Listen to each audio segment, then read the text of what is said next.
자, 기초이론과정 네 번째 시간 진행하도록 하겠습니다.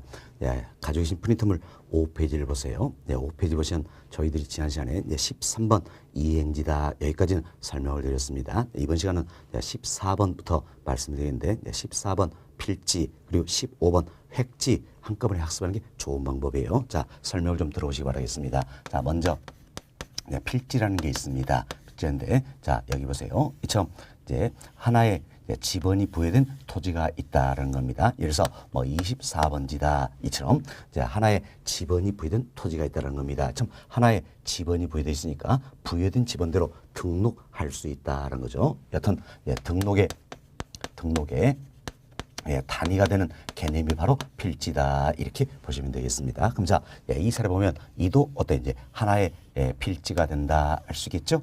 다음은 여기에 또 이렇게 25번지다 이래서 또 하나의 지번이 부여된 토지가 있다라는 겁니다. 이도 하나의 지번이 부여되어 있으니까 부여된 지번대로 등록할 수 있다는 거죠. 이도 어때 이제 하나의 필지가 된다 할 수 있겠죠. 그래서 이 사례를 보니까 이 사례 보니까 이도 하나의 필지가 되겠고, 여기는 이 토지도 하나의 필지가 된다 할 수 있겠죠. 그래서 이 사례는 두 개의 필지다 이렇게 보시면 되겠습니다. 여하튼 하나의 지번이 부여된 토지로서 등록의 단위가 되는 개념이 바로 필지다 이렇게 보시면 되겠습니다. 그리고 여기 조심하실 게 필지는 면적 단위가 아니라는 거예요.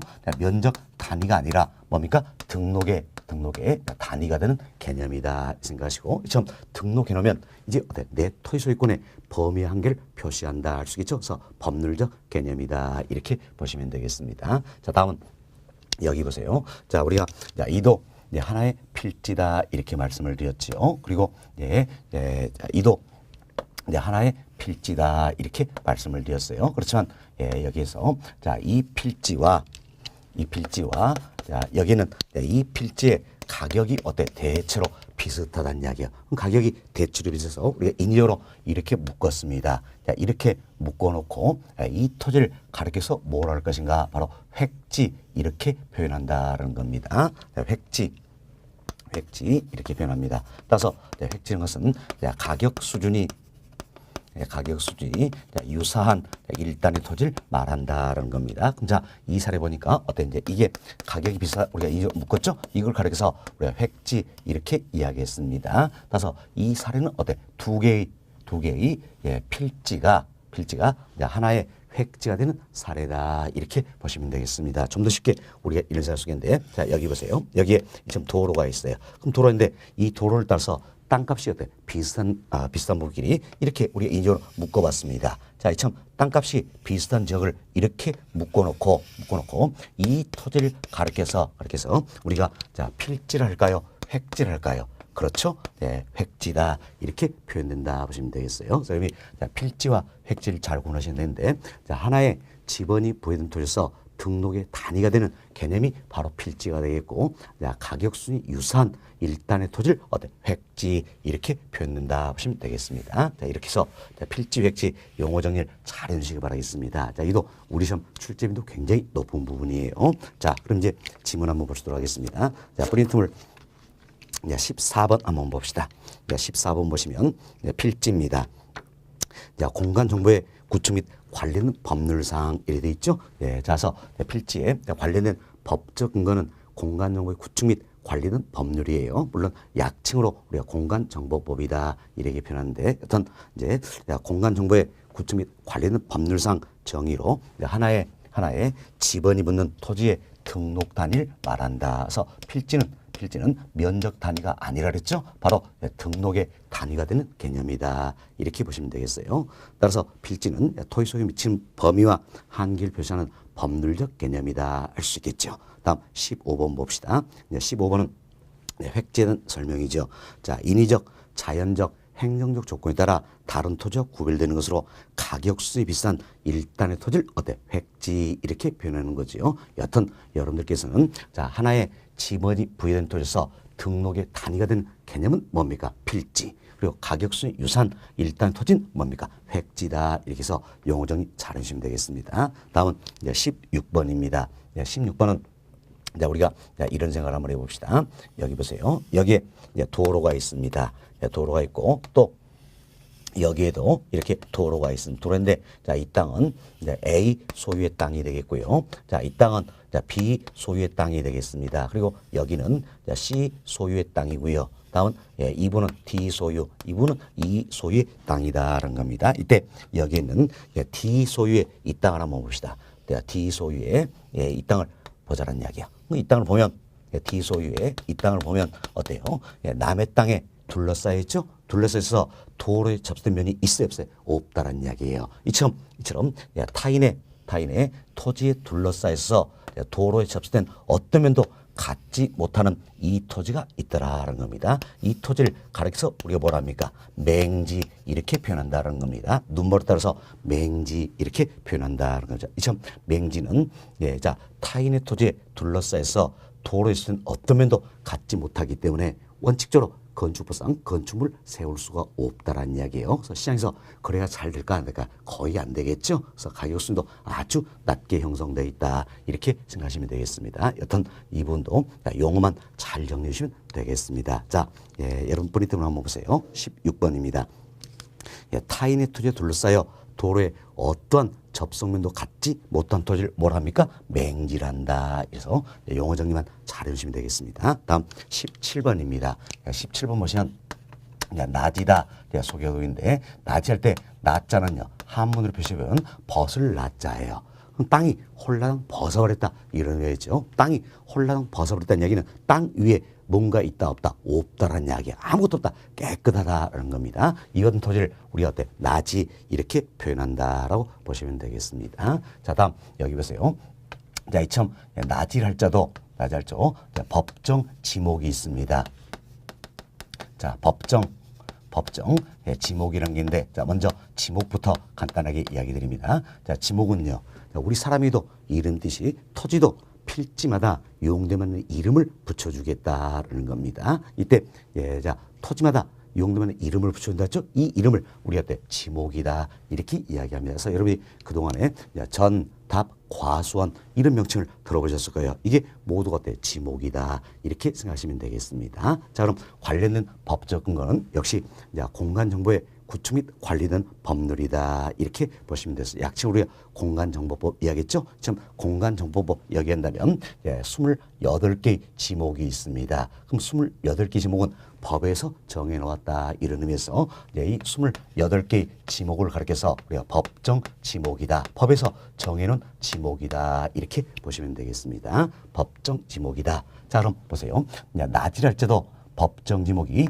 대인 경우도 있고 공장 용지인 경우도 있다라는 겁니다. 그래서 낮이라 해서 모두가 법정 지목이 대만 해당일 것인가 그게 아니란 이야기예요. 낮이랄 때도 법정 지목은 대일 수도 있고 공장 용지일 수도 있다는 이야기예요. 밑에 간단히 봅시다. 자, 법정 지목이라서 대 이렇게 표현인데 이제 지목은 자, 법정 지목은 대 한 글자예요. 흔히 우리끼리 대지다 이런 표현하는데 대지는 우리끼리 붙여놓은 이름이고 법에서 정해놓은 지목은 대 한 글자예요. 대 한 글자다. 그럼 좀 법정 지목이 대란 이야기야. 이 대는 주로 어디요? 어떤 용도로 되시가 주거용이라든지 상업용으로 활용이 되고 있다. 이렇게 보시면 돼서 주거용, 상업 용도로 활용된 이 토지의 법정 지목은 어때? 대 이렇게 생각하시면 되겠습니다. 그럼 쉽게 이런 식으로 해봅시다. 자, 여러분들이 아파트 단지에 거주하고 있다는 이야기예요. 밑에 아파트 단지 하나가 어찌 보면 하나의 필지가 되는 겁니다. 아파트 단지 자체가 하나의 이처럼 아파트 단지가 있다는 이야기에서 아파트 단지 이 자체가 하나의 필지가 된다는 겁니다. 그럼 이 아파트 단지의 가장 주된 용도는 뭐가 되겠습니까? 주거용이 되겠죠. 그래서 이 아파트 단지의 법정 지목은 뭡니까? 대 이렇게 보시면 되겠어요. 그래서 여러분들이 아파트에 거주하고 있습니다. 그래서 내 소유 아파트 등기부 떼어보면 법정 지목은 뭐로 나와 있습니까? 대 이렇게 표현되어 있다라는 겁니다. 참고하시고 여하튼 우리는 자 보세요. 낮이랄 자도 법정 지목이 대일 수도 있고 공장 용지일 수도 있다는 이야기예요. 이때 낮이면서 법정 지목이 대인 이 토지가 있다라는 겁니다. 이 토지를 가리켜서 우리가 뭐라 표현하신가? 나돼지 이렇게 표현한다는 겁니다. 자, 나돼지가 아니에요. 나돼지. 혹시 나돼지다 이런 표현 들어보셨나요? 예, 이건 나지이면서 법정 지목이 대인 토지를 말한다. 참 나지이면서 법정 지목이 대인 이 토지를 가리켜서 우리한테 나돼지 이렇게 표현되고 있다 생각하시면 되겠습니다. 자, 이렇게 해서 저희들이 17번 나지에 대해서 설명을 드렸습니다. 자, 지문 한번 살펴보도록 하겠습니다. 토지에 건물이나 그 밖에 정착물이 없다라는 이야기예요. 깨끗하다 그랬죠? 그래서 홀랑 벗어버렸다. 벗을 나자 써서 나지 이렇게 변한다 그랬습니다. 그래서 토지에 건물이나 그 밖에 정착물이 없고 지상권 등 토지의 사용수 제한하는 사법상 권리가 설정되지 아니한 토지를 뭐라 합니까? 나지 이렇게 표현한다는 겁니다. 자, 다음 지 보세요. 이러한 나지이면서 지목이 대인 토지를 뭐라 표현했습니까? 나돼지 이렇게 표현했다라는 겁니다. 정도 이해하시고 다음은 18번 보겠습니다. 18번은 선하지다. 선하지 이 표현이 되고 있는데 자, 이건 이런 생각하세요. 하자가 아래 하자입니다. 아래 하자예요. 그래서 선 아래의 땅이다 이렇게 보시면 되겠어요. 선 아래의 땅이다라는 겁니다. 어떤 선이냐? 바로 고압선을 이야기하는 겁니다. 여러분이 아마 이름 보셨을 거예요. 주변에서 이처럼 고압선이 쭉 지나가고 있다는 이야기예요. 그럼 고압선이 지나가고 있는 자, 이 아래의 토지가 있다라는 겁니다. 고압선이 지나는 아래의 토지 이걸 가리켜서 우리한테 선하지 이렇게 표현한다는 겁니다. 그럼 자, 선하지 이 같은 경우에는 어때? 이제 고압선 여기에서 이용에 어때? 제한을 받는다는 이야기예요. 건물 짓더라도 높이 못 올리겠죠? 제한을 받는다. 따라서 선하지는 가치가 높아질까요? 떨어질까요? 떨어지겠지요. 그래서 감가의 대상이 되고 있다. 흔히 선하 감가다 표현하는데 선하지는 감가의 대상이 되고 있다. 참고하시고 일단 용어만 잘 정리하세요. 고압선 아래의 토지를 뭘 합니까? 선하지 이렇게 보시면 되겠어요. 하자가 아래 하자다 생각하시면 되겠습니다. 그래서 18번 질문 한번 봅시다. 고압선 아래의 토지를 말한다. 뭡니까? 선하지. 자, 일반적으로 선하지는 어때? 감가가 이루어진다. 가치가 떨어진다는 이야기예요. 그래서 감가가 이루어진다. 이렇게 보시면 되겠습니다. 다음은 19번입니다. 자, 19번은 포락지에 대해서 포락지에서 소개가 되고 있는데 이때 포락지도 여러분이 락자를 생각하시면 되겠습니다. 락자가 떨어질 락자예요. 떨어질 락자다. 그래서 당초에는 개인의 사유인 전이나 답이었다는 이야기예요. 그럼 전이나 답이었는데 집안이 절투되어 무너져 내리더라는 이야기예요. 지금 집안이 절투되어 무너져서 하천으로 변해버리는 토지. 이걸 우리 때 포락지 이렇게 표현한다는 겁니다. 그럼 여러분이 집안이 절투되어 무너져 내린다. 이 표현 나오면 어떤가? 떨어질 락 생각해서 포락지 이렇게 생각하시면 되겠습니다. 또는 물에 침식되어 수면 밑으로 잠긴 토지 이렇게도 표현되는 겁니다. 자, 보세요. 그럼 물에 침식되어 수면 밑으로 잠겼다는 이야기는 떨어질락 생각하셔서 포락지 이렇게 보시면 되겠습니다. 자, 그럼 지문 한번 살펴봅시다. 19번 보세요. 19번은 개인의 사유지인 전, 답 등이 집안이 수투 무너져 내려 하천으로 변한 토지를 말한다. 자, 무너져 내린다 했어요. 떨어질락 생각해서 뭡니까? 포락지 이렇게 보시면 되겠습니다. 자, 그리고 공유수면 관리 및 매립하는 법률이 있어요. 법률 명칭이 중요한 건 전혀 아닙니다. 하여튼 이런 법률이 온다면 지적공부에 등록된 토지가 물에 침식되어 수면 밑으로 잠긴 토지를 포락지다 이렇게 정의하고 있다는 것도 보시면 되겠어요. 그래서 물에 침식되어 수면 밑으로 잠겼다. 뭡니까? 떨어질락 생각해서 포락지 이렇게 이해하시면 되겠습니다. 자, 이렇게 해서 저희들이 이제 토지 용어 관련해서 많은 내용을 살펴드렸습니다. 자, 먼저 저희들이 지난 시간에 부지에 대해서 학습했죠. 그리고 후보지와 이행지에서 학습했습니다. 자, 이번 시간에 필지와 획지에서 말씀을 드렸고, 그리고 맹지, 나지, 선하지, 포락지 이 같은 용어를 정리해드렸습니다. 이 용어들만 정리해도 지난 28회 출제했던 문제도 우리가 얼마든지 풀 수 있다라는 겁니다. 그래서 제가 예를 하나 넣어드렸습니다. 28회 지난 시험이죠. 출제된 문제가 되겠습니다. 한번 살펴보도록 하죠. 자, 이용 상태에 따른 토지 용어의 설명으로 들린 것은 1번 봅시다. 자, 도로 부지, 하천 부지와치 일정한 용도로 이용된 토지를 말한다. 그래서 아주 포괄적인 개념이 되겠죠. 뭡니까? 부지다 할 수 있겠죠. 참 부지는 건축 가능 토지뿐만 아니라 건축 불가한 토지까지 모두 모아서 불리우는 아주 포괄적인 용어다. 이렇게 보시면 되겠어요. 따라서 1번 맞는 표현이 되겠지요. 2번 보세요. 자, 고압선 아래의 토지다. 답 나왔네요. 지금 고압선 아래의 토지다. 그래서 아래 하자 생각해서 뭡니까? 선하지가 되겠지요. 선하지. 자, 뒷짐 봅시다. 네, 이용 및 거래의 제한을 받는 경우가 많다. 어때? 고압선 여기에서 이용에 제한을 받겠죠? 이래서 거래도 제한을 받게 된다 할 수 있겠네요. 따라서 2번 선하지 않은 설명 맞는 표현이 되겠습니다. 다음 3번 봅시다. 네, 도로에 직접 연결되지 않는 한 필지의 토지다. 이처럼 도로와 접수된 어떤 면도 갖지 못한다는 이야기예요. 이걸 뭐라 했습니까? 맹지 이렇게 표현해 드렸지요. 그래서 3번도 맞는 표현이 되어 있고 4번 봅시다. 자, 임지역, 농지역, 택지역 상호 간이라고 했네요. 상호 간에 다른 지역으로 전환되고 있는 어느 지역의 토지를 말한다. 자, 전환되고 있는 했으니까 전환이 진행 중이죠. 예, 전환이 진행 중이다 생각하시고, 예, 큰 용도적 상호 간이니까 뭐가 됩니까? 후보지다. 이렇게 우리가 지난 시간에 학습했던 내용이네요. 앞쪽에 보니까 후보지 나와 있죠? 맞는 표현이다 할 수 있겠습니다. 5번 봅시다. 네, 물에 의한 침식으로 인해 수면 아래로 잠기거나 하천으로 변한 토지를 말한다. 자, 보세요. 네, 물에 의한 침식으로 인해서 수면 아래로 잠긴다는 이야기예요. 그럼 떨어질 낙자 생각해서 우리 뭘 하자? 포락지 이렇게 생각하자 그랬죠. 포락지. 따라서 5번은 포락지는 설명이 되는데 맨 앞 보니까 빈지 이렇게 나와 있네요. 잘못된 내용이죠. 5번은 뭐에 대한 설명입니까? 포락지 여기에 대한 설명이다. 이렇게 보시면 되겠어요. 야, 그리고 빈지는 저희들이 추후에 또 학습할 수 있도록 하겠습니다. 여튼 틀리면 그러니까 답은 몇 번입니까? 5번 이렇게 보시면 되겠죠. 어때? 지난 시험에 출제했지만 그리 어려운 문제는 아니었습니다. 그래서 용어 정리 잘 해주시면 이 시험 우리가 때 기출된 문제도 많이 풀 수가 있다. 이렇게 보시면 되겠습니다. 자, 다음 20번부터 22번까지 모아서 설명을 좀 드리도록 하겠습니다. 설명인데 자, 예. 해봅시다. 자, 건축법 시행령이 있습니다. 예, 건축법 시행령 별표 1입니다. 예, 건축법 시행령 별표 1 여기에서는 건축물을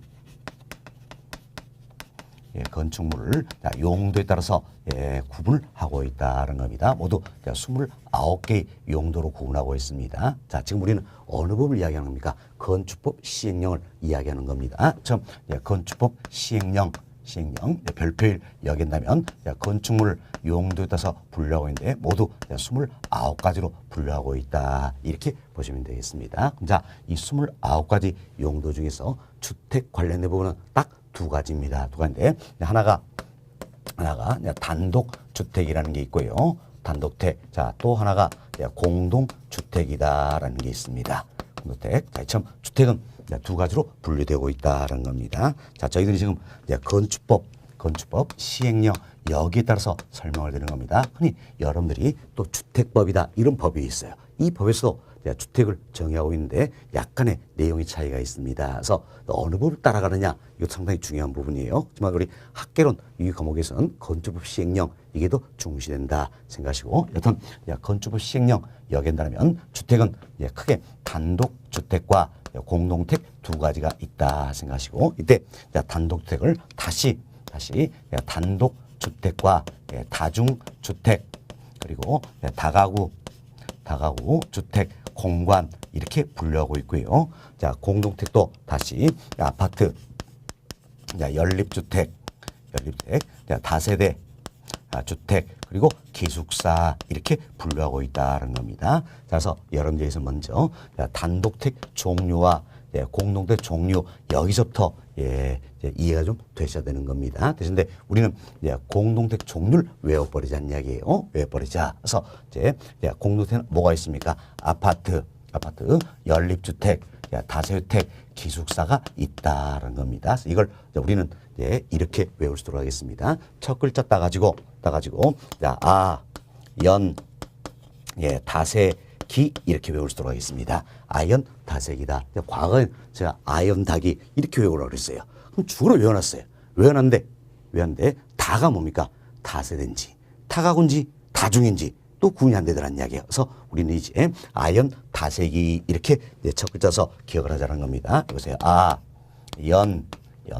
다세기 예, 이렇게 생각하시고 제가 어거지로 말 하나 만들었습니다. 아연 다세기 이게 뭡니까? 아연으로 만들어진 다세기 그릇이다. 이렇게 연상하면서 아연 다세기 이렇게 보시면 돼요. 그럼 이때 아가 뭡니까? 아는 아파트죠. 아파트는 누가 생각하더라도 단독주택입니까? 공동주택입니까? 공동주택이라는 걸 알 수 있겠지요. 그래서 아연 다세기 이는 뭡니까? 공동주택의 종류가 되어 있고, 자, 아연 다세기 여기에 해당되지 아니하면 건축 시행령에 의했을 땐 뭐가 된다? 단독주택이 된다. 이렇게 보시면 돼요. 그래서 네, 연, 다세, 기이는 공동주택이 되어 있고 여기에 해당되지 않으면 건축 시행에 있을 땐 단독주택이 된다. 따라서 다중주택이나 다가구주택 이 같은 경우에는 어디에 해당합니까? 단독주택에 해당한다. 이렇게 보시면 되겠습니다. 자, 네. 이래서 저희들이 이제 단독주택, 공동주택 구분을 해드렸고요. 몇 가지 용어 정리 해주도록 하겠습니다. 자, 먼저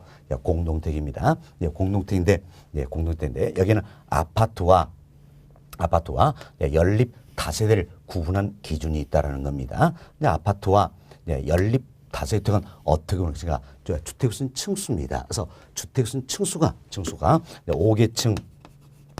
5계층 이상이면 아파트가 되겠고, 주택수는 층수가 4계층 이하이면 연립주택이나 다세주택 여기에 해당이 된다. 이렇게 보시면 되겠습니다. 그래서 주택수는 층수가 5계층 이상이면 아파트 지금 공동주택 이야기하는 겁니다. 5계층 이상이면 아파트, 4계층 이하이면 어때? 연립이나 다세대 주택이 된다는 겁니다. 그럼 이때 우리는 이제 연립주택과 다세주택 구분할 수 있어야겠죠? 그래서 연립주택, 다세주택은 어떻게 구분할 것인가? 네. 자, 주택 수위는 1계동의 바닥 면잡계 이걸로 구분하는 겁니다. 그래서 주택 수위는 1계동의 바닥 면잡계가 660 제곱미터를 초과하면 연립주택이 되는 것이고, 네. 자, 주택 수위는 1계동의 바닥 면잡계가 660m 이하이면 다세대 주택이 된다. 이렇게 보시면 되겠습니다. 여튼 여기에는 자, 연립주택, 다세대주택 이 둘 모두가 주택 층수는 4계층 이하입니다. 4계층 이하인데 주택 수위는 1계동의 바닥 면적계가 660제곱미터를 초과하면 연립주택, 이하면 다세대 주택이 된다 생각하시고, 이 부분도 우리가 이제 연립주택, 다세대주택 구분할 때는 이렇게 첫 글자 서 기억하자는 이야기예요. 연, 초, 다, 이 이렇게 하시면 되겠습니다. 연초, 다이다. 이 무슨 말이에요? 연초, 다음의 표현. 다이, 일찍 뒤진다.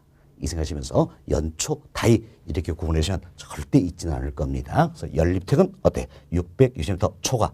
다세주택은 660제곱미터 이하다. 그래서 연초, 다이 이렇게 구분하시면 되겠습니다. 자, 이렇게 해서 저희들은 이제 공동주택 중에서 아파트 그리고 연립주택, 다세주택 설명을 드렸고요. 다음은 단독주택 중에서는 우리 다중주택 하나 이야기 좀 드리도록 하겠습니다.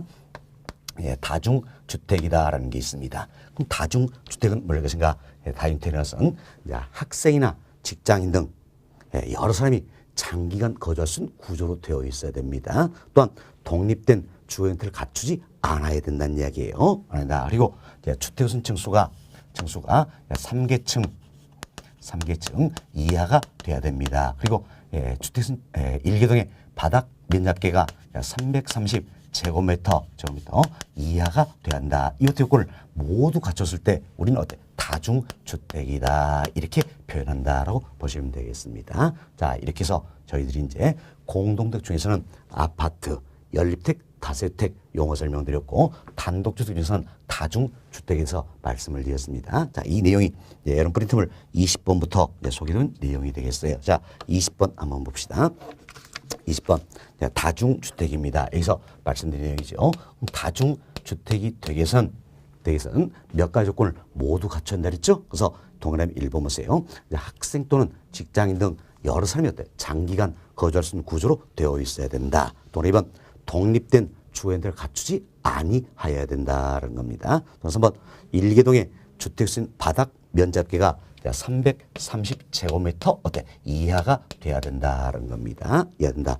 주택수는 층수가 3계층 3계층 이하가 돼야 된다. 이 같은 요건을 모두 갖췄을 때 우리 어때? 다중주택이란다. 이렇게 보시면 되겠습니다. 그리고 21번 보세요. 자, 연립주택입니다. 자, 주택수는 일개동의 바닥 면적계가 자, 660제곱미터로 때 초과한다 그랬죠. 초과하고 층수가 4계층 이하인 주택을 말한다. 즉 층수가 4계층 이하이면서 자 660m를 초과하니까 뭐가 됩니까? 연립주택이 된다. 연초 생각할 때 연립주택이 된다라는 겁니다. 다음 22번 보세요. 자, 주택수는 일개동의 바닥 면적계가 660m 이하이고 자, 이처럼 660제곱미터 이하란 이야기예요. 이하이고 층수가 4계층 이하인 주택을 말한다. 자, 이점 층수가 4계층 이하이다. 그럼 어때? 연립 아니면 다세대 됐죠? 이때 660m 이하를 했으니까 어때? 다이. 그래서 이는 뭡니까? 다세대 주택이 된다. 이렇게 보시면 되겠습니다. 그래서 연립주택, 다세대주택 한 번 더 설명을 드렸습니다. 자, 이렇게 보시기 바라겠고요. 다음 그 아래 예제 한번 또 살펴보도록 하겠습니다. 자, 이도 역시 지난 시험에 출제가 되는데 아주 점수 주는 문제였죠. 한번 봅시다. 예, 다음 법률 조건을 모두 갖춘 주택은 묻고 있죠. 박스 봅시다. 자, 일개동의 주택수인 바닥 면적계가 330제곱미터 이하이고 벌써 답 나왔네. 자, 330제곱미터 이하란 이야기예요. 그리고 주택수 층수가 3계층 이하다. 독립된 주거 형태를 갖추지 아니한 것. 학생 또는 친행 등 여러 사람이 장기간 거주할 수 있는 구조로 되어 있는 것. 이 조건을 모두 갖춘 주택을 우리가 뭐라고 했습니까? 다중주택이다. 이렇게 이야기했죠. 다중주택이다. 그래서 답은 몇 번입니까? 2번. 다중주택에 대한 설명이다. 이렇게 보시면 되겠습니다. 됐습니다. 자, 이렇게 해서 저희는 이제 2장 부동산의 개념과 분류다. 이와 관련해서 주요 용어를 정리를 해드렸고 또 최근에 기출된 문제도 두 문제 정도 풀어드렸습니다. 다음은 여러분 프린트물 7페이지입니다. 7페이지 보시면 3장 부동산의 특성이다 소개되고 있는데 자, 이분은 우리 이렇게 살펴봅시다. 자, 부동산의 특성이다. 네, 이때 특성이라는 게 있어요. 특성은 뭡니까?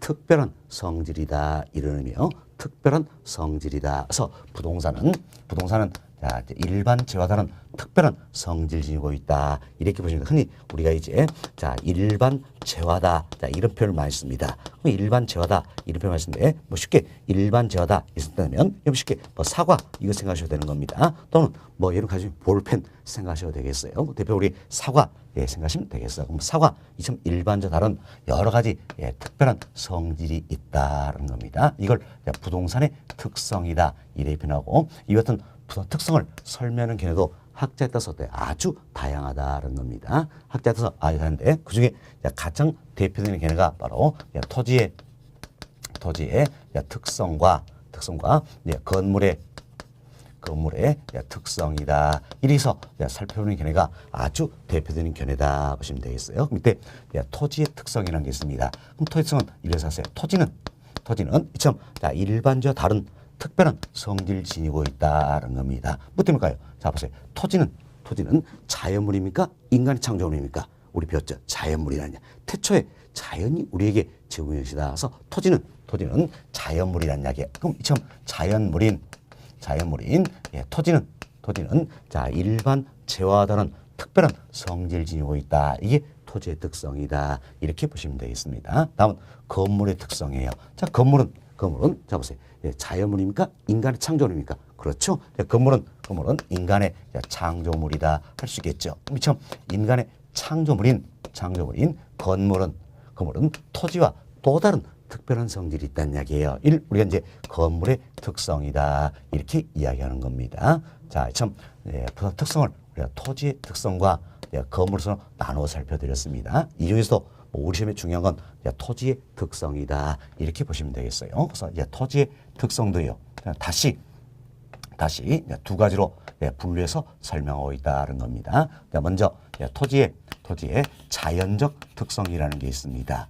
토지의 자연적 특성이다라는 건데, 이는 토지 그 자체가 본래부터 지니고 있는 특별한 성질을 말하는 겁니다. 그래서 토지 그 자체가 본래부터 지니고 있다는 얘기. 그럼 태어날 때부터 가지고 있다 할 수 있겠죠. 따라서 자연적성은 흔히 우리가 선천적인 특성이다 표현할 수 있겠죠. 또 자 태어날 때부터 가지고 있다는 폴립도 있으니까 있는 그대로다. 물리적 특성이다. 이렇게 표현할 수도 있겠죠. 그래서 흔히 우리가 이제 물리적 특성에 배면 대체로 때 자연성 이걸 의미하는 것이다라는 겁니다. 따라서 이는 변할 수 있어요, 없어요? 없죠. 그래서 불변적인 특성이다 이렇게 보시면 되겠습니다. 다음 두 번째로 토지의 인문적 특성이라는 게 있습니다. 토지의 인문적 특성이라는 것은 이제 토지와 인간과의 관계에 의해서 비롯되는 특성을 말하는 결국 부동산 활동의 결과로서 나타나는 특성을 말한다 이렇게 보시면 되겠습니다. 그래서 이 인문성은 이제 토지와 인간과의 관계에서 비롯된 그럼 사람이 개입이 되었죠. 따라서 이는 어떤 이제 후천적인 특성이다. 그리고 인위적인 특성이다 할 수 있겠죠. 변할 수 있어요, 없어요? 있다. 그래서 가변적인 특성이다 이렇게 볼 수 있겠네요. 자 이렇게 해서 저희들이 이제 토지의 특성을 크게 토지의 자연적 특성과 토지의 인문적 특성으로 나눠서 살펴드렸습니다. 먼저 이부터 비교됩니다. 토지의 자연적 특성은 토지 그 자체가 어때? 본래부터 지닌 특별한 성질이다. 그래서 선천적이고 물리적이고 불변적인 특성이다라는 겁니다. 반면 토지의 인문적 특성이라는 것은 토지와 인간과의 관계에서 비롯되지는 후천적인 인위적인 가변적인 특성이다 이렇게 보시면 되겠습니다. 이 중에서도 더 중요한 건 뭡니까? 바로 토지의 자연적 특성이다라는 겁니다. 토지의 자연성 이걸 잘 이해하셨는 이야기예요. 된다. 그럼 잡으세요. 토지의 자연적 특성은 뭘 하겠습니까? 토지가 본래부터 지니는 특별한 성질이라서 있는 그대로 물리적인 특성이다 이렇게 생각하시면 되겠어요. 그럼 자 우리 토지를 있는 그대로 바라보는 얘기예요. 있는 그대로 바라보면 여긴 땅을 떼어다가 이렇게 이동시켜 볼 수 있어요, 없어요? 없다라는 이야기예요. 없다. 그래서 있는 그대로 우리 토지를 본다면 토지는 움직일 수 있다, 없다? 없다라는 겁니다. 없다. 자, 이와 같은 특성을 가리켜서 우리가 뭐라 표현할 것인가? 부동성 이렇게 이야기하는 겁니다. 부동성. 자 보세요. 안입을 움직일 동. 그래서 움직이지 않는다는 특별한 성질을 말한다라는 겁니다. 자, 따라서 부동성은 다른 말로 이렇게 변되겠죠. 움직이지 않는다 그랬어요. 움직이지 않기 때문에 이동이 됩니까 안 됩니까? 안 된다. 그래서 비이동성이다. 비동성. 또 움직이지 않기 때문에 지리적 위치는 고정이 되어 있다는 이야기죠. 그래서 지리적 위치의 고정성이다. 이렇게 표현된다라고 보시면 되겠습니다. 자, 다음 두 번째로 토지는 있는 그대로 바라보자는 이야기예요. 있는 그대로 보면 자연물이잖아요. 지금 자연물인 토지의 절대량을 우리 인간 힘에서 늘려볼 수 있어요, 없어요? 없다라는 겁니다. 없다. 그래서 토지는 물리로 절대량을 늘릴 수가 없다라는 이야기예요. 이 같은 특성을 그래서 우리가 부증성 이렇게 표현하는 겁니다. 부증성. 자 보세요. 안입을 증가할 증. 그래서 증가시킬 수 없다라는 특별한 성질이다라는 겁니다. 그럼 자 증가시킬 수 없기 때문에 생산이 됩니까 안 됩니까? 안 되겠죠. 그래서 부증성을 다른 말로 우리가 비생산성이다 이렇게 표현합니다. 또 비증가성이다 표현할 수 있겠죠. 다음 보세요. 이처럼 물리로 토지의 절대량은 늘릴 수 없다라 했어요. 양을 늘릴 수 없기 때문에 면적은 어때? 한계가 있겠죠. 한계. 그래서 이걸 해서 우리가 면적의 유한성이다 이렇게 표현합니다. 한계가 있다 이런 의미예요. 한계가 있다. 그래서 면적의 유한성이다. 또 양을 늘릴 수 있기 때문에 수량은 어때? 고정된다. 그래서 수량의 고정성이다. 이처럼 아주 다양하게 표현이 되고 있다는 겁니다. 그래서 우리가 다 외울 수는 없는 겁니다. 외울 수 있기 때문에 여러분이 어때? 이해를 하셔야 된다는 이야기예요. 자 보세요. 비생산성이다. 생산이 안 된다는 이야기예요. 물리로 절대로 늘릴 수 없다. 부증성을 의미하겠지요. 다음 면적의 한계가 있다는 이야기예요. 왜? 양을 늘릴 수 없기 때문이죠. 뭡니까? 부증성이다. 이렇게 보시면 되겠습니다. 자, 그럼 이제 어떤 분은 자, 이런 이야기를 합니다. 자, 여기 보세요. 이제 공유수면을 매립합니다. 공유수면을 매립해서 택지를 조성했다라는 겁니다. 이때 공유수면이다 표현해 드렸는데 공유수면은 쉽게 생각하면 여러분 때 바다 이 생각하시면 되겠습니다. 그럼 결국 바다를 매립해서 택지를 조성했다는 이야기예요. 그럼 이때 토지의 절대량이 물리적인 절대량이 늘어난 것일까? 아니란 이야기예요. 아니다. 사실 학문적으로는 바다도 토지입니다. 그래서 지구덩어리 이 자체가 토지예요. 지구덩어리 자체가 토지이기 때문에 결국 공유선을 매립해서 택질 조성에 따라서 토지에 물리적인 절대량인 변화가 있어요, 없어요? 없다라는 거예요. 토지에 물리적인 절대량은 변화가 없다라는 겁니다. 없다. 다만 이처럼 공유선을 매립해서 그래서 택지를 조성했을 때는 어떻습니까? 이제 이용의 전환은 이루어졌다 할 수 있겠죠. 할 수 있죠. 자, 여튼 공유선을 매립해서 택지를 조성에 따라서도 토지의 물리적인 절대량엔 어떤 변화가 없다는 이야기예요. 다만 이는 이용의 전환이다 이렇게 표현할 수 있다라는 겁니다. 여튼 우리가 이 사례를 보더라도 토지는 물리로 절대량을 늘릴 수 있다 없다? 없다라는 겁니다. 이 특성을 우리가 부증성이다 이렇게 표현하는 겁니다. 다음 세 번째, 토지는 아무리 상해도 가치 소모나 마멸이 없다는 해서 영구히 있을 수 있다. 자, 이와 같은 특성을 가려서 우리가 영속성 이렇게 표현하는 겁니다. 영속성. 자, 앞으로 또 우리가 배우겠지만 사실 토지는 공간이에요. 공간이다. 그래서 우리가 이런 부분 한번 말씀드렸죠. 자, 이 토지에 지표면이 있습니다. 지표면 우리가 뭡니까? 수평자에서 수평 공간이다 이렇게 표현했죠. 다음 지표 윗부분이 있습니다. 그 지표 윗부분은 우리 때 공중이다 이렇게 표현하죠. 그래서 이 공간을 가리켜서 공중 공간이다라고 표현합니다. 지표 아랫부분은 지하죠. 그럼 이 공간을 가려서 지하 공간이다 이렇게 표현하는 겁니다. 결국 토지는 3차원의 입체공간으로 구성이 된다는 이야기. 결국 토지는 공간이에요. 그럼 이 공간은 아무리 상해도 가치의 소모나 마멸이 없다 할 수 있겠죠. 영구히 쓸 수 있다라는 겁니다. 이처럼 아무리 상해도 가치의 소모나 마멸이 없다, 영구히 쓸 수 있다. 이 특성을 뭡니까?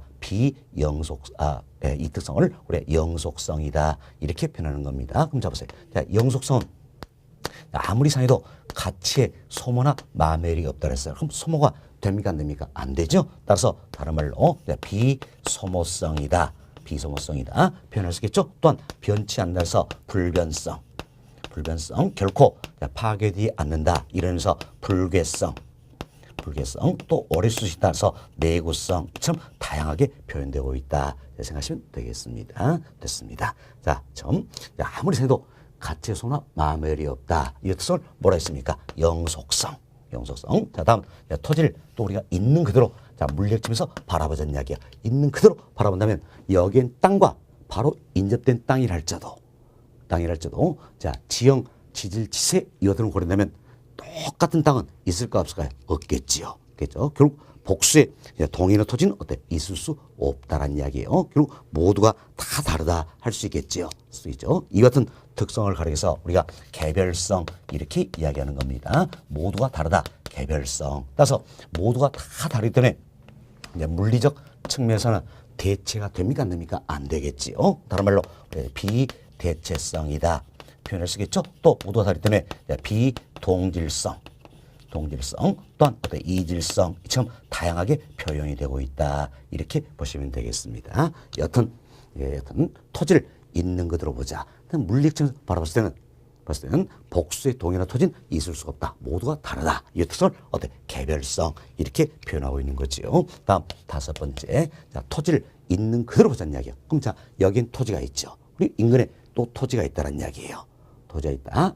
이때 토지는 있는 걸 보면 이처럼 인접되어 있다. 연결되어 있다 알 수 있겠죠. 자, 이 같은 특성을 가려서 우리가 인접성이다 이렇게 이야기합니다. 인접되어 있다는 이야기예요. 인접성. 이는 다른 말로 연결되어 있다서 연결성 또는 연속되어 있다서 연속성 이렇게도 표현된다는 것. 그럼 여기서 한번 보세요. 자, 여기는 영속성과 연속성이다. 이거는 엄연히 다른 말이다 알 수 있겠죠. 자, 영속성은 뭡니까? 아무리 상해도 가치의 소나 마멸이 없다서 영구히 있을 수 있다. 이 특성이고, 연속성은 연속되어 있다. 그럼 연속됐으니까 연결되겠죠. 인접성 이 특성을 의미하는 것이다라는 겁니다. 자, 이 외에도 지력성, 적재성, 배양성, 가경성 등등 토지의 자연성도 여러 가지 있습니다. 우리는 5가지 정도만 잘 이해하시면 되겠어요. 우리 시험에서 주로 출제된 건 이 5가지다 이렇게 보시면 되겠습니다. 5가지. 자, 먼저 움직일 수 없다. 뭡니까? 부동성. 물리적으로 절대량을 늘릴 수 없다. 부증성. 아무리 생각해도 가치소나 마멸이 없다. 영속성.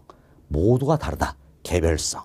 인접돼 있다. 인접성. 이렇게 해서 토지의 잔성 대표로 어때? 5가지 이렇게 말씀을 드렸습니다. 5가지. 자, 이분 잘 정리시 바라겠습니다. 자, 그리고 이제 토지의 인문적 특성이다라는 것도 있는데, 이분들은 저희들이 이제 기본 이론 과정에서 조금 더 이야기 듣도록 하겠습니다. 그래서 본 과정에서는 여러분들이 토지의 자연성, 우리 5가지 이야기 드렸죠? 이 5가지 용어만 잘 정리를 좀 해두시기 바라겠습니다. 사실 이처럼 우리가 토지의 특성이다. 그래서 자, 토지의 자연적 특성과 토지의 인문성으로 나눠서 말씀을 드렸습니다. 그런데 이것은 토지성을 저희들이 배우는 이유도 있지요. 이 토지성 이론에서 부동산 활동에 많은 영향을 미치기 때문이다 할 수 있겠습니다. 뭐 대표로 우리가 이제 이런 예를 한번 들어봅시다. 근데 여러분들이 임장 활동이다. 자, 임장 활동이다. 이 표현을 들어보셨는지 모르겠네요. 자, 이 임장 활동에서는 현장에 임하는 활동을 말하는 겁니다. 쉽게 내가 땅 사기에서 땅 보러 가는 게 어때? 임장 활동이에요. 그럼 뭐 때문에 땅 사기에서 땅 보러 갈 것인가? 자, 보세요. 땅 떼가지고 내 책상 위에 올려놓고 보면 되겠지요. 그러나 토지는 이동이 됩니까? 안 됩니까? 안 된다는 이야기야. 안 되기 때문에 내가 어때? 직접 가볼 필요가 있다라는 겁니다. 자, 이는 어떤 성 때문입니까? 바로 움직일 수 없다. 부동성, 이 특성 때문이지요. 자, 또한 자, 이제 토지는 모두 다 다르다는 이야기. 그럼 모두 다 다르기 때문에 내가 사온 땅에 직접 가볼 필요가 있어요, 없어요? 있다라는 겁니다. 있다. 그럼 모두 다르다. 뭡니까? 개별성이다 할 수 있겠죠. 개별성. 자, 이래서 임장 활동을 필요케 한다. 결국 부동산 활동은요. 활동은 어찌 보면 임장 활동입니다. 그럼 임장 활동인데 지금 부동산 활동을 임장 활동으로 만드는 근거는 어디입니까? 토지는 부동성, 개별성의 특성 등이 있기 때문이다. 지금 부동산의 특성 이 자체는 이제 부동산 활동에 많은 영향을 미치고 있다. 이렇게 생각하시면 되겠습니다. 자, 이렇게 해서 저희들이 부동산 특성이다. 이분을 크게 토지의 특성과 건물에서 나눠서 살펴드렸고, 토지의 특성에도 토지의 자연적성과 토지의 인문적 특성이 있다. 이때 중요한 건 토지의 자연적 특성이다. 해서 5가지를 오늘 이야기를 드렸습니다. 자, 이 내용이 여러분 프린트물 7페이지에 나와 있는 내용이에요. 자, 프린트물 7페이지 한번 봅시다. 자, 23번입니다. 23번. 자, 토지는 유형 그대로 운만을 썼으며 토지의 지지치를 인간의 힘으로는 이동시킬 수 없다는 특성을 말한다. 뭡니까? 움직이지 않는다. 부동성이다. 이렇게 보시면 되겠지요. 자, 이런 부동성을 자, 비이동성, 지리적 위치의 고정성 이렇게도 표현한다라는 겁니다. 다음 24번 봅시다. 토지는 생산이 불가능하며 인간의 힘으로는 물리적인 절대를 늘릴 수 없다는 특성을 말한다. 참, 토지의 물리적인 절대량을 늘릴 수 없다. 이는 뭡니까? 부증성이 되겠죠. 부증성. 자, 이런 부증성을 어때? 비생산성이다. 이렇게도 표현한다라는 겁니다. 그리고 그 다음 쯤 보세요. 따라서 공유수의 매립이나 간척도로 택지를 조성한 우리 설명드렸죠. 공유수의 매립이나 간척도로 택지를 조성했다는 이야기예요. 그달쳐도 토지의 절대량이 늘어난 것은 아니라 그랬죠. 토지의 물리적인 절대량은 변화가 없다냐. 다만 이는 뭡니까? 이용의 전환일 뿐이다라는 겁니다. 그래서 뒷지문 보세요. 자, 공유수 매립이나 간척도로 택지를 조성한 것은 이미 존재하는 토지 이용의 전환에 불과하다. 결국 이용의 전환 측면에서 파악을 해야 된다는 겁니다. 그래서 공유수 매립에서 택지를 조성한다 할지라도 토지의 물리적인 절대량에는 변화가 있다 없다? 없다. 없다. 다만 이용의 전환일 뿐이다. 이렇게 생각하시면 되겠습니다. 다음 25번 봅시다. 토지는 일반 상품과 달리 사용에 의하여 소모되거나 마멸되지 않는다는 이야기예요. 그래서 물리적 점에서는 결코 파괴될 수 없다. 자, 영구히 쓸 수 있다. 이 특성은 뭡니까? 영속성 이렇게 표현하겠지요. 이런 영속성은 어때? 비소모성이다. 이렇게도 표현하는 겁니다. 다음 26번 봅시다. 자, 지표성이 존재하는 토지 위치나 지형, 지세, 지반 등이 동일한 것은 없다라는 이야기예요. 그 특성도 모달라 물리적으로 복수에 동일한 토지는 있을 수 없다. 참 물리적으로 복수의 동의나 토지는 있어 모두가 다 다르다. 이 특성을 뭐랍니까? 개별성 이렇게 표현했죠. 개별성. 자, 이런 개별성을 어때? 우리가 비대체성이다 이렇게도 표현한다라는 겁니다. 다음 27번 봅시다. 자, 물리적 토지는 무한히 연속되고 다른 토지와 연결된 특성을 말한다. 이걸 어떤지 우리가 인접성 이렇게 표현했죠. 인접성. 자, 이런 인접성을 어때? 연결성 이렇게도 표현한다는 겁니다. 물론 뭐 연속성이다 이렇게 표현하겠지만, 네, 자, 프린트는 연결성 이거만 넣어드렸습니다. 자, 그리고 28번 보세요. 28번 우리 설명했죠. 임장활동 이분 넣어드렸는데, 부동산을 효율적으로 이용하거나 분석해서는 탁상을 떠나서 이게 뭡니까? 책상을 떠나서 이런 의미예요.